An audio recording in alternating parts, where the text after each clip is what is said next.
পাকস্থলীর ক্যান্সারের রোগ নির্ণয়। যদি পাকস্থলীর ক্যান্সার সন্দেহ হয় তাহলে দেরি না করে বিশেষজ্ঞ চিকিৎসকের পরামর্শ নিন। তারপর ক্যান্সারের ধরন, স্টেজ শনাক্ত করার জন্য বিভিন্ন পরীক্ষা করে দেখতে পারেন।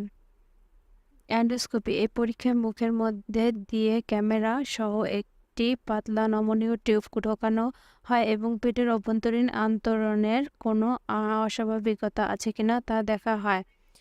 বায়োপসি প্রয়োজন মনে হলে এন্ডোস্কোপির মাধ্যমে পাকস্থলীর নির্দিষ্ট জায়গা থেকে টিস্যু সামান্য নমুনা নেওয়া হয় এবং ক্যান্সারের কোষ আছে কিনা তা নির্ণয় করার জন্য মাইক্রোস্কোপে পরীক্ষার জন্য পরীক্ষাগারে পাঠানো হয়। ইমেজিং পরীক্ষা ক্যান্সার বিস্তারের মাত্রা নির্ধারণ করতে এবং অন্যান্য অঙ্গের সম্ভাব্য মেটাস্ট্যাটিস অন্যান্য অংশে ছড়িয়ে পড়েছে কিনা শনাক্ত করতে এমআরআই, সিটি স্ক্যানের মতো পরীক্ষাগুলো করা যেতে পারে।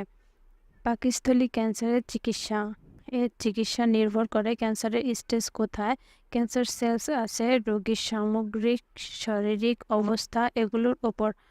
সার্জারি এই রোগের সবচেয়ে সাধারণ চিকিৎসা হলো টিউমার অস্ত্রোপচারের মাধ্যমে অপসারণ করা। ক্যান্সারের স্টেজ অবস্থানের উপর নির্ভর করে আংশিক গ্যাস্ট্রেক্টমি বা সম্পূর্ণ গ্যাস্ট্রেক্টমি করা যেতে পারে। সেক্ষেত্রে বিকল্প হিসেবে অস্ত্রের একটি অংশ নিয়ে খাদ্যনালীর সাথে জুড়ে দেওয়া হয়।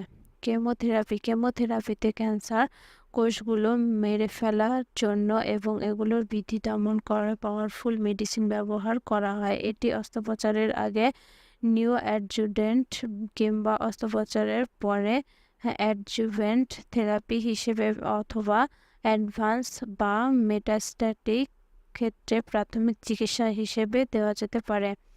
রেডিয়েশন থেরাপি এই চিকিৎসায় ক্যান্সার কোষকে লক্ষ্য করে হাই বিম রে ব্যবহার করা হয়। এটি সার্জারির আগে ও পরে কেমোথেরাপির সংমিশ্রণে ব্যবহার করা যেতে পারে।